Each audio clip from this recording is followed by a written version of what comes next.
I've written a letter to Nicola Sturgeon, an open letter, in fact, and it was prompted by this.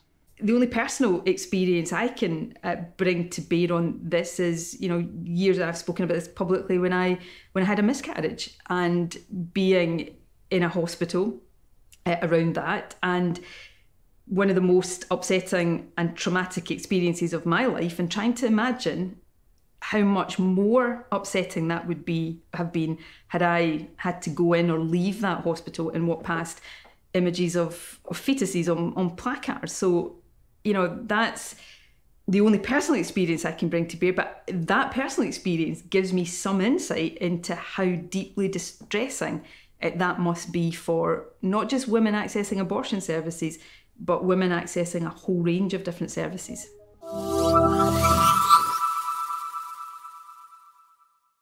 I can quite understand part of what Nicola Sturgeon is saying there. Obviously, when we experience loss, then some things are very poignant. For example, a couple who've lost a baby might be upset by seeing another couple walking on the street with a pram with their baby. That's quite understandable. But my issue is the way that Nicola Sturgeon links her experience of her miscarriage with the issue of abortion. Now, before I read the letter to you, I'll just explain that Nicola Sturgeon has chosen to bring her miscarriage and experience of it into political debate. She's used it to make a political point.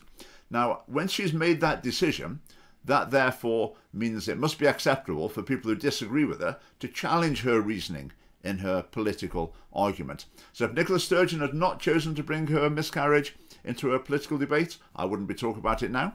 But because she has, I am going to talk about it, and this is what I wrote. So here's my letter. Nicola Sturgeon, First Minister of Scotland. Dear Nicola, we share your sorrow. A miscarriage is a profoundly sad and distressing event. The loss of an unborn child is always felt keenly. A life full of potential ended before he or she could blossom into the fullness of human experience. The emotional pain of miscarriage flows from far more than the thwarting of a desire to have a child. It is mourning the loss of a particular child. Grief, not just disappointment.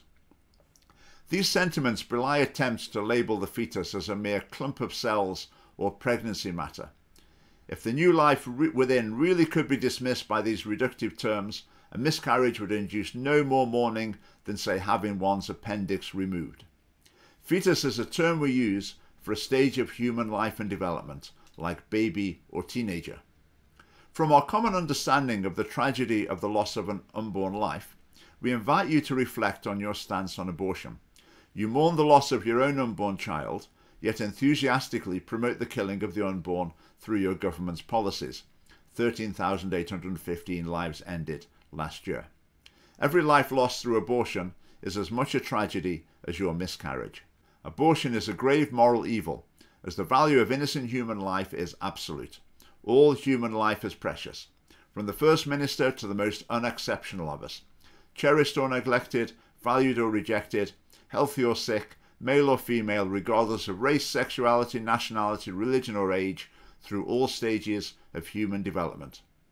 Your party, the SNP, is responsible for the deaths of tens of thousands of unborn children. These evils of the past cannot be undone, but we exhort you to bring to an end the mass slaughter of the innocents in Scotland. Yours faithfully, Richard Lucas.